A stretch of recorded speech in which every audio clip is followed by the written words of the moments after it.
Hello, everyone. Hello. I am D. I am Lish. And this is Allow It. Lovely to have you back this week, guys. I hope you enjoyed last week's episode. Can I talk today? I don't even know. Take two. No.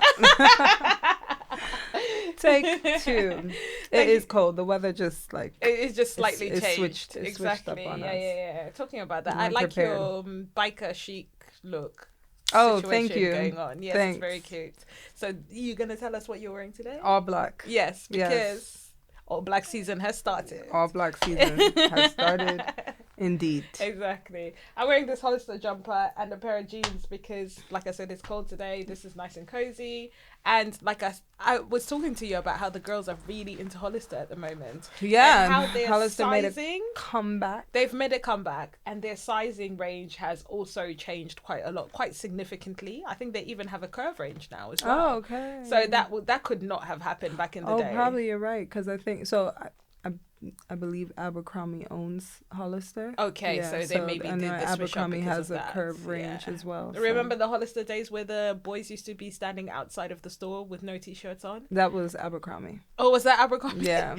That's the reason why I always think it's the same, because their stores are always dark. Hollister was definitely very dark. It was like a little cabin and you walked in. Yeah. It was dark. It's always so dark in there, but it also smells amazing. Yeah. That's the other thing that someone has said as well, that their in-house fragrances, apparently they've also stepped the game up. So they're like on a Zara type of wavelength, if that makes sense. So the notes from really expensive perfumes or whatever it may be, like the YSLs, they've done sort of dupes in their own respect.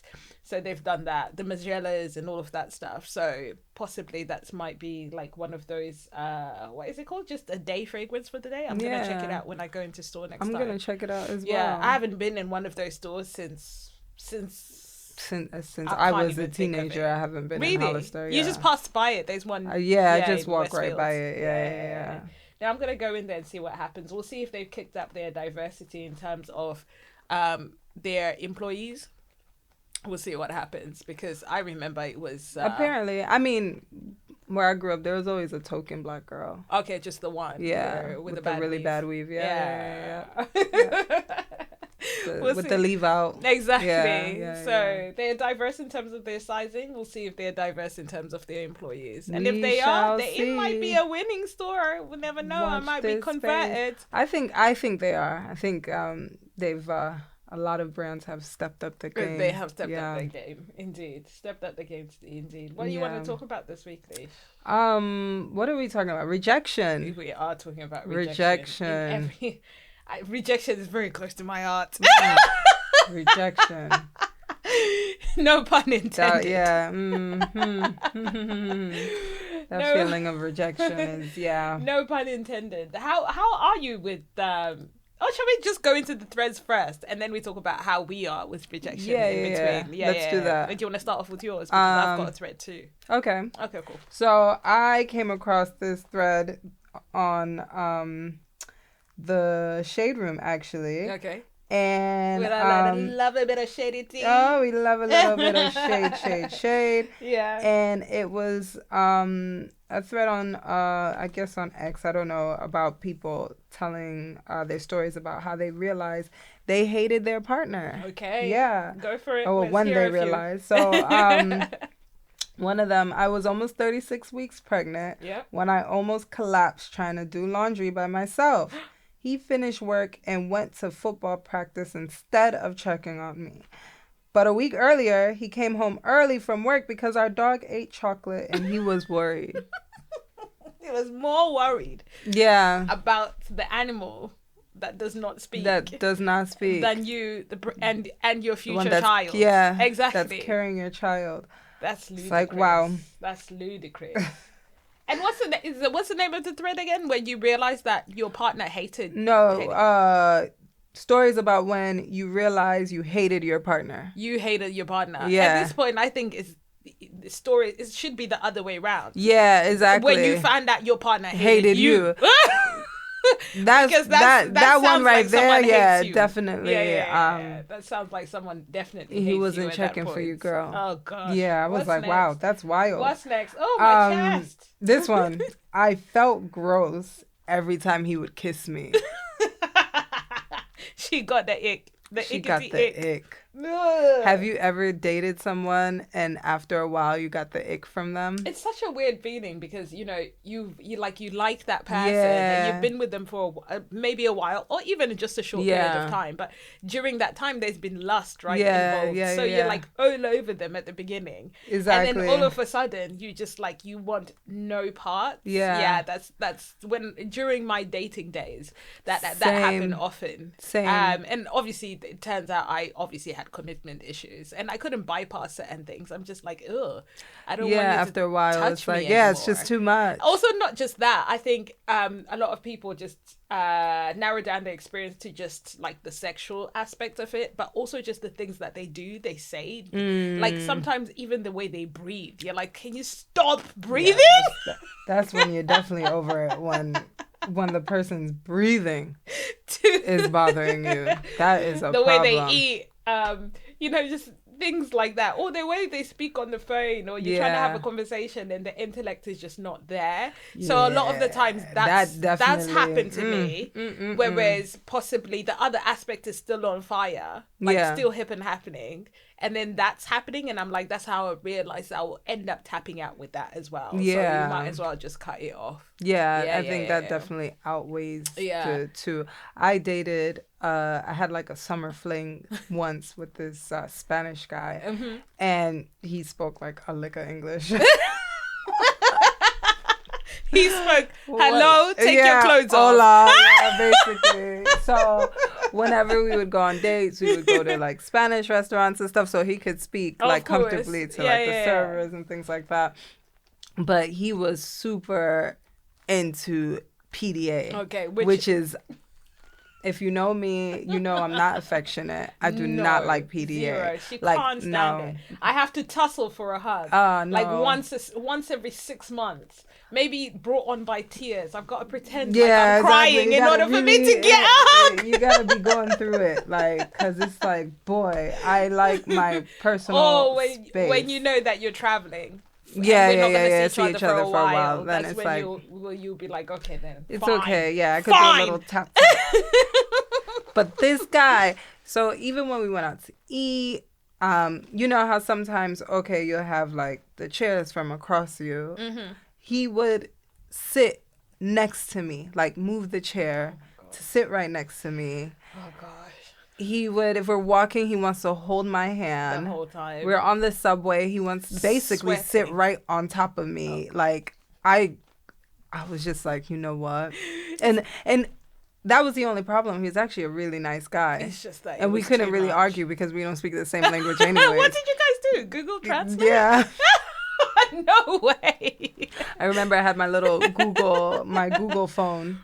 And I'll go on Google Translate and type everything. Hilarious. Yeah. I'm here for it though, because like you said, the less arguments. Basically, the better. Really, the language of love. Yeah, but the language of love. There was too indeed. much love. It was too much. I was like, I can't take this anymore. I wonder where he is now. I know. Did you explain to him to say, oh, this is the reason why I'm ghosting No. Just like, I just ghosted. Oh, poor guy. Yeah, there's 2 guys I actually ghosted. His name was Robin. And then another one, Green-Eyed Carrington. Carrie. Who knows where? Hey, Carrie. Who knows what happened to Carrie? Carrie was a beautiful man. Yeah. Again, PDA in issue? all aspects. It wasn't a PDA issue. It was another issue. Okay. This is for another episode. This is for another episode. This was for another episode. Let's just say I couldn't handle Carrie. I was still very young. Take that as you may. And take it as you may. So I just needed to come up with a reason to be like, this, you know what? This ain't gonna work for me. I can't take all of this in. No, you're sending me midweek. Oh, I can't take all of this in. Take it easy. So, don't kill me, please. Yeah, shout out to Carrie. Hey, Carrie. Yes, I hope you're living a beautiful life. I hope so too. A big, beautiful life. If you know why I am, DM me. Wow, now I'm ready. Now I'm ready. I have more experience. Oh my goodness. Yeah. What's the next one on the thread? Okay, yeah. The next one is when I couldn't stop cheating. Oh, okay. Yeah. Have you had that moment? Oh yeah. Where and I was cheating without even caring. not even trying to hide it. Yeah, not even trying to hide. Not deleting no messages, no nothing. Like I was just free out there just doing whatever I want, frivolous with it. It's like, just not, who cares? Nobody cares. I'll be like, honestly, he would call me, I'll be like, hi, yeah, and the other one would be right next to me. Couldn't care less. Yikes. Couldn't care less. Yeah. When you're done, you're done. When you're over it, you're over it. It's so weird because us as humans, it's just like, so let the other person go. Why are you bothering? I guess because I also knew that he was cheating too. So it's like, but it was just toxic behavior, just young. So you guys are just out here cheating on each other. Yeah, cheating on each other, acting up. Of course, as you should, in your early 20s. Yeah, why not? Okay, this one. I had to get a simple surgery done, put under anesthesia and all that good stuff. Mm-hmm. Afterwards, he complained about how he hates being in hospitals. Sped home, hitting every bump, which hurt the fuck out of me. I wasn't supposed to be left alone, but went to New York, and he left me with our 3-year-old at the time. Oh, God. Yeah. Yeah, he hates you. At that point, you were a liability to him. Yeah. He's like, come on. Girl. He wanted to stay in New York. You think she got a BBL?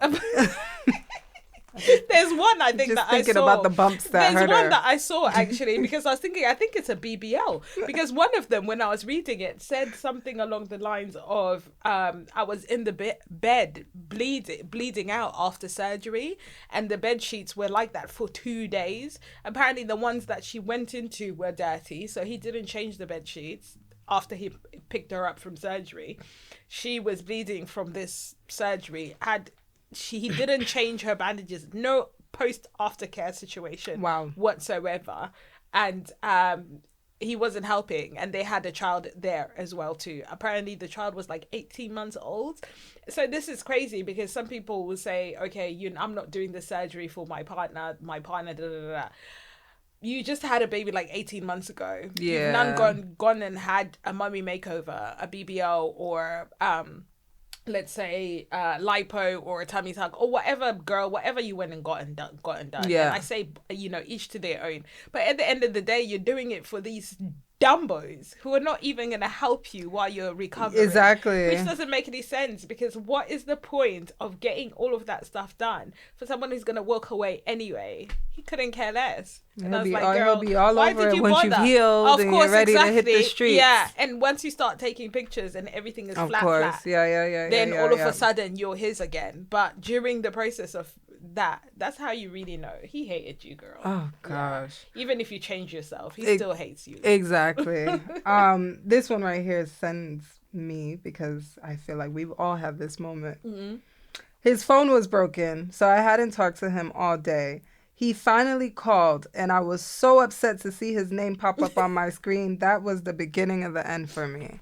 Like, yeah.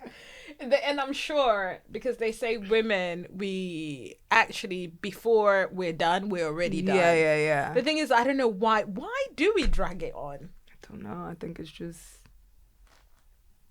easy, I guess. It's just easier to drag it on. Yeah. It don't make no sense because normally with women, they'll be like, yeah, it was over years ago. So girl, why didn't you leave years ago? Or it was over, or why didn't you dump them or leave them? Whatever it may be situation. It's just like, oh, it was over 6 months ago. I just told him now. It's just like, okay then, girl. It's like, yeah. Whereas with men, it's more of an instant thing. It's like, oh, she's done this today. Yeah. I'm done with her. Exactly. Yeah. And I think it's not premeditated. Yeah, I think men also are just like, they're just lazy. Yeah, extremely. Or they'll do everything to make the woman just leave them instead. Exactly. Yeah, so that he doesn't have to put in the work of dumping someone. Exactly. Exactly. Makes sense indeed. Any more, or you? I think that's it. I think I'm done. But yeah, you get the gist of it all. Exactly. If little things start annoying you about your significant other, please just keep it a stepping. Yeah. That's how you know. You can't blame it on that time of the month all the time. Hint. You cannot blame it. You can't blame it on a bad day every single exactly, time. Because out here, the issue is like I think people are also scared of the streets at the moment because everyone is like, okay, although the streets are calling, oh my gosh, also the sewer. So no one wants to actually step out of their relationships because they're too scared to see what's out there. And what's key is that I think the issue is that people are wanting to step out to go find someone else straight away. And it's like, no, you're supposed to step out of where you've left exactly. to go and make yourself whole and complete again and then start something new. So there's a lot of people in the sewer because they've left these relationships broken, got trauma issues, all of that stuff. They're not fixing themselves. All they're doing is just going to download an app and trying to find I think someone it's like 2 minutes later. I think if you do take that step and you do leave your significant other or whatnot, I would think, okay, that's the time for you to kind of just reflect on yourself and take time for yourself. Because then again, once again, you're giving your energy to someone else all over again, and then you're starting that vicious cycle. However, if you do meet that person, because you know they do say your current could be blocking your future. Very true. Oh my goodness. If you meet your future, then it's fine. I always say, well, Dion always says too, it shouldn't be complicated. No. If it's easy, that means like, yeah, that's it. Anything that's too hard is not right. Yeah. It goes with everything in your life. Anything that's too difficult, too hard, that's when you know, done. Yeah. I was thinking, actually, all of our elders will be like, these girls are such prostitutes. Oh my God. All they do is tell people to leave. Not to leave. Tell people to leave their relationships, to do this, to leave, please. Like I always say, well, now we've always started saying it. Listen to us, but don't listen to us. We ain't telling you to prepare for the streets, girl. No, don't do that because we're not in the streets. Yeah, so we can't be out here. Please, we can't be here advising anybody otherwise. To me, yeah. Exactly. Next thing you know, we'll be getting a DM to say, now my rent is due. Basically, are you guys gonna pay for now, it? So. Exactly. Are you guys gonna pay for it? Exactly, which is not gonna happen. I've got a thread of my own. So I've got a thread which recently people have been talking about their experiences with HR and recruitment. So this young lady said, my recent experiences, I went through 4 interviews and they said that I was such a strong candidate that I didn't need to do the presentation. The HR lead invited me to speak to VP of sales. The convo went well. He said that they'll give me a call about the final rounds. 2 weeks later, I got an email from the HR lead that that said that they went with another candidate. 6 weeks later, I got a message in LinkedIn saying they would like to speak to me about the same job that I interviewed for. When I responded saying we've already been in talks for the role, she never responded. She never came back. I'm so confused because there's no way this HR person couldn't have remembered these conversations with this, like their first name, last name is exactly the same. Yeah. Is it not in your folder? Yeah, she's obviously not doing her job properly. She's not doing her job properly at all, because that's wild. I even remember letting one girl go. And then I was looking for somebody again, and I saw that she reapplied? Yeah, I saw that she reapplied, and I was just like, what? Maybe you would reconsider I'm not that HR girl. I got receipts. You got her emails flagged. I got receipts. Receipts, indeed. I was like, this person looks very familiar. I don't think I've actually reapplied for another role that I've been rejected for. That would be very interesting to say. I've never. And in terms of recruiting people, I definitely think I would remember someone that I've had 4 rounds of interviews with. Yeah, no. That's diabolical. And I get butthurt. Like I've had 2 job interviews. You get very butthurt. That I've done that for, like presentation to the CEO and all of that, and I didn't get the job. Oh, I was pissed. Yeah, of course. I'm boycotting you. Yeah. You and your brand. Exactly. I don't like rejection at all. Doesn't make any sense. Another person said, similar thing happened to me.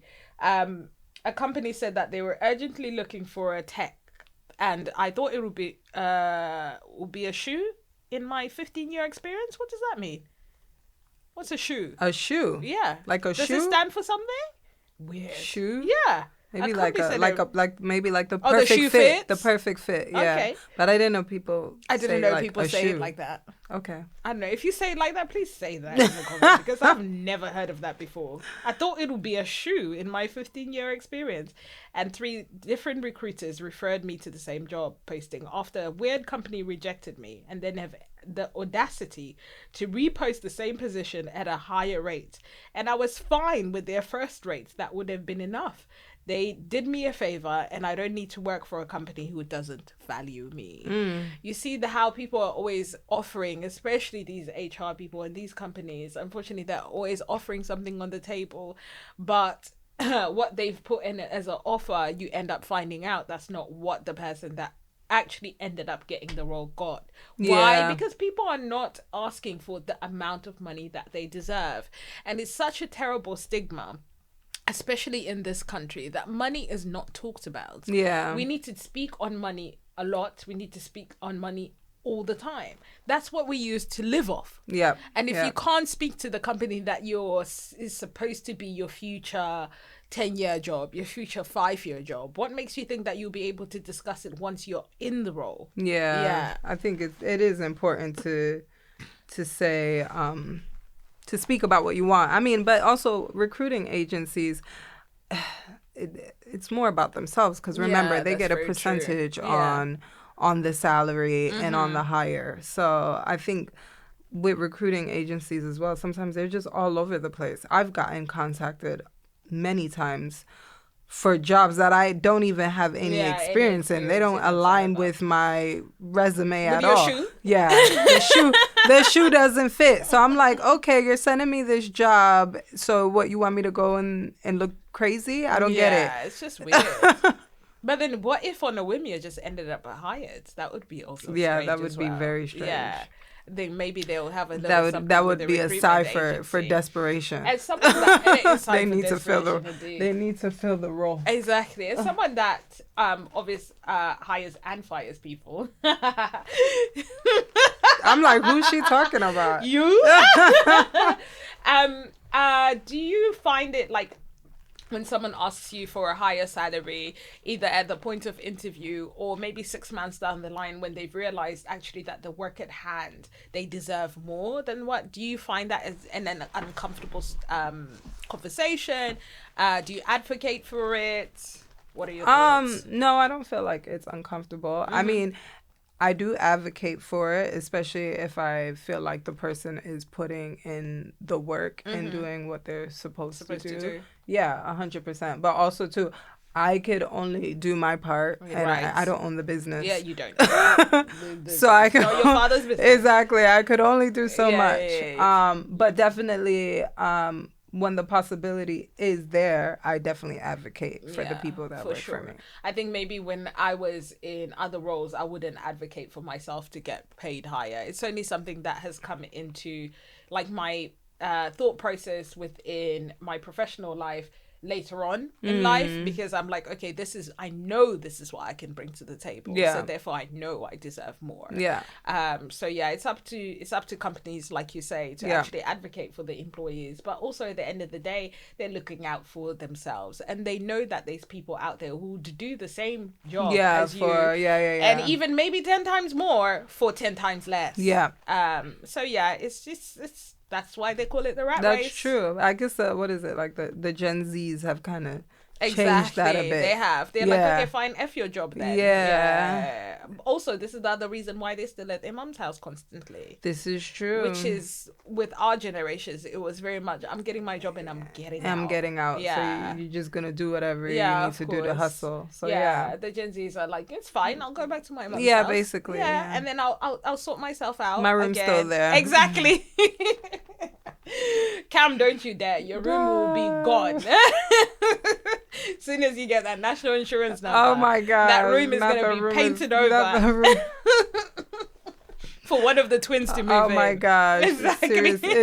Seriously. Because they've got quite a significant age gap. So he's gonna leave the home, I'm sure, Obviously a lot earlier than the boys. Yeah, I'm hoping Layla's like me. Spread your wings and fly away, travel, enjoy the world. Fly. Exactly. So. Leave London if you don't want to travel the world. Go somewhere else. Yeah. Go experience and then come back. Exactly. We shall see. We shall see indeed.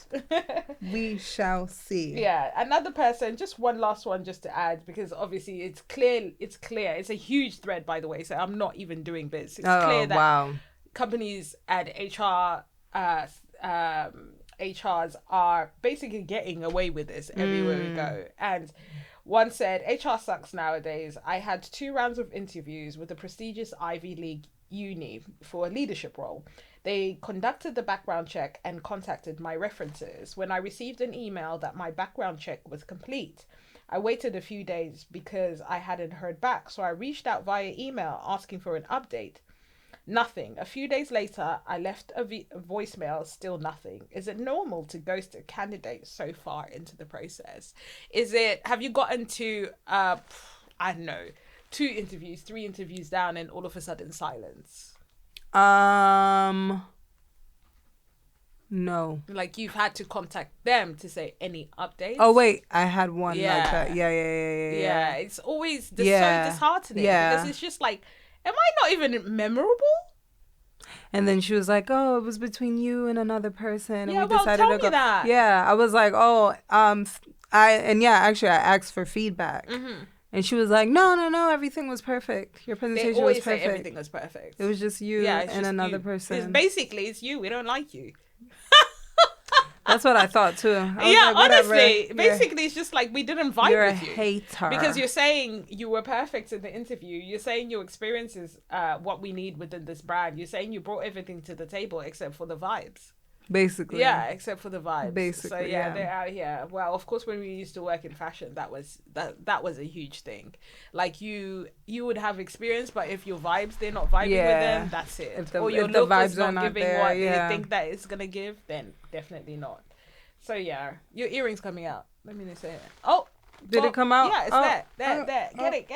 Get it. See? A runaway earring. At least I said something this time. When I had my earring out, girl. First and foremost, you didn't see it. It was on the other side of your face, which I cannot see. Look at this. How am I going to see? I move my head all the time. No, you don't.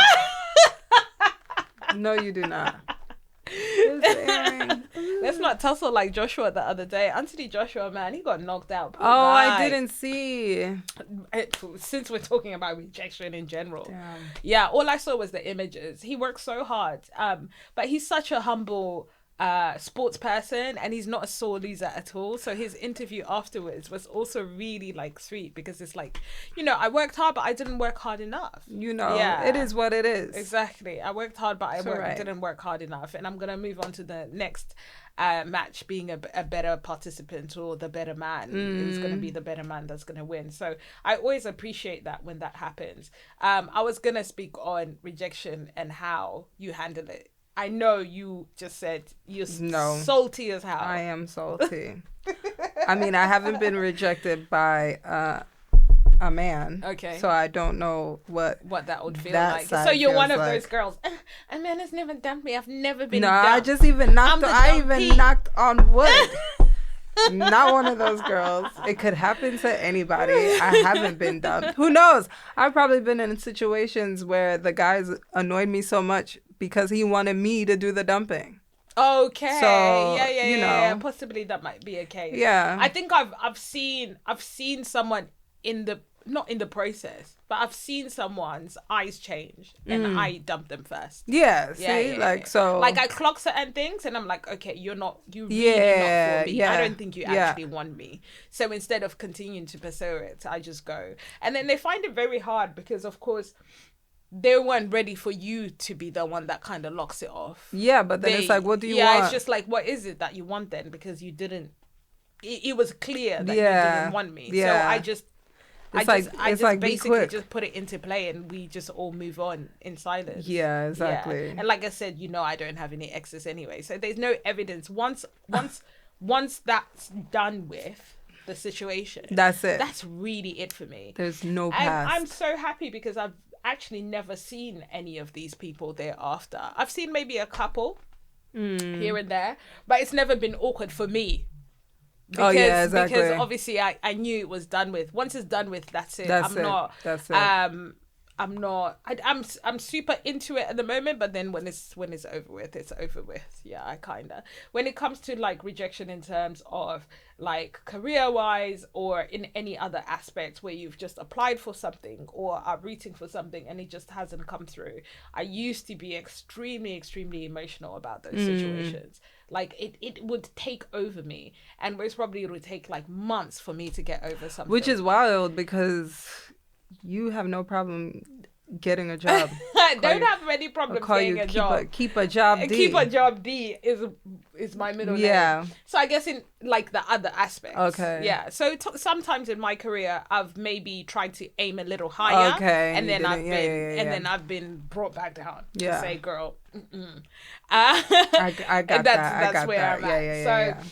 So, or in terms of just applying for anything else that I don't know that I want to do, that I want to look into, and then you just get that rejection. Like I said, I used to be that person, but as I've progressed within myself, and of course my relationship with God as well, I've noticed every single time I've been rejected for something, it's actually because there's something way better coming. Yep. Like way because better that means coming. what you wanted wasn't for you. It wasn't for me. So now rejection for me is actually a time to rejoice, which is weird, or a time to just know that what's for you is coming very soon. Exactly. You just need to hold off a Patience. little bit. Patience is a virtue. Exactly, because delay is not denial. Exactly. Delay is not denial. You'll sit, and most probably sometimes you need to pivot and go in a different direction, and maybe that wasn't where you were supposed to be. It's just there's different reasons for certain things, but yeah, you'll get there, girls. Yeah, I'd say rejoice in the rejection. Rejoice in rejection. Let's take that word back. Exactly. Yeah. Rejoice in rejection. Is there anything else you want to cover this week? No, that's it. That's it. You've been real as always, guys. We love you for it. Make sure to subscribe, to share, to repost. Watch those videos. Everything and above. If you missed the one last week and the one before that and the one before that, please make sure to watch them. It's getting cold out here. It is. Cozy up. Exactly. With YouTube. Heavy on the allow it Tuesdays. Yes. Allow it. It's fine. Exactly. Allow it Monday, Tuesday, Wednesday, Thursday, Friday, Saturday, Sunday. 7 days a week. Exactly. On that note, my name is D. I am Lish. And this has been Allow It. Bye. Bye, guys.